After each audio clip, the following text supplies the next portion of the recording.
Assalamu alaikum everyone, barkanmu da warhaka, sunana Maryam. Yau insha Allahu zan nuna muku yadda za ku yi uploading file a cikin file manager na cpanel ɗinku. So da farko dai kana da buƙatar kai login a cpanel ɗinka, idan kai login a cpanel sai ka yi scrolling kaɗan haka.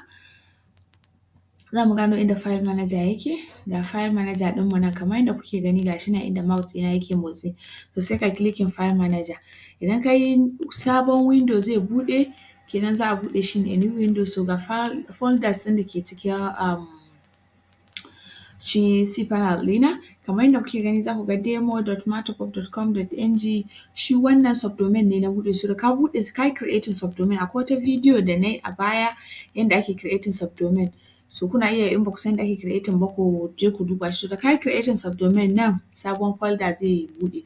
So idan kana so ka yi wannan, ka yi uploading wani file, ko dai zip file ne ko image ne ko wani dai abu ne haka file, za ka zo cikin folder da kake so ka buɗe. Idan kamar a main domain ɗin misali matterpop.com.ng kake so ka uploading, kawai sai ka latsa public_html ga shi nan wurin sai ka latsa shi. Kana latsa shi da duka abubuwan da ke ciki ga shi za su buɗe sai ka latsa upload. Sai ka latsa upload ga shi nan wurin. Sai ka latsa upload.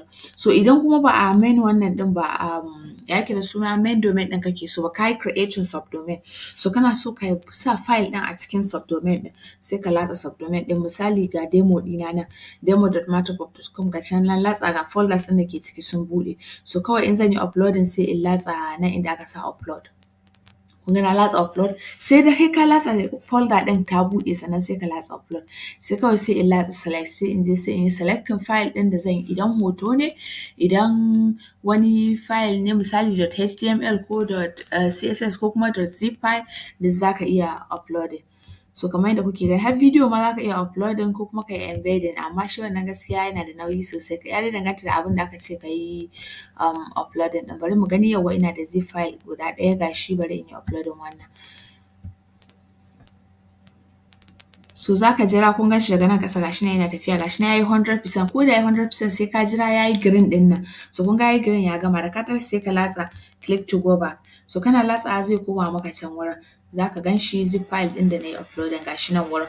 Kun gani ga shi nan, ga date ɗin nan an sa today 8:56 AM. So wannan shi ne yadda za ka yi uploading file a ciki. Haka in hoto ne za ka je cikin folder da kake so ka yi uploading, sai kawai ka latsa upload. In ka latsa sai ka ɗauko shi sai ka sanya.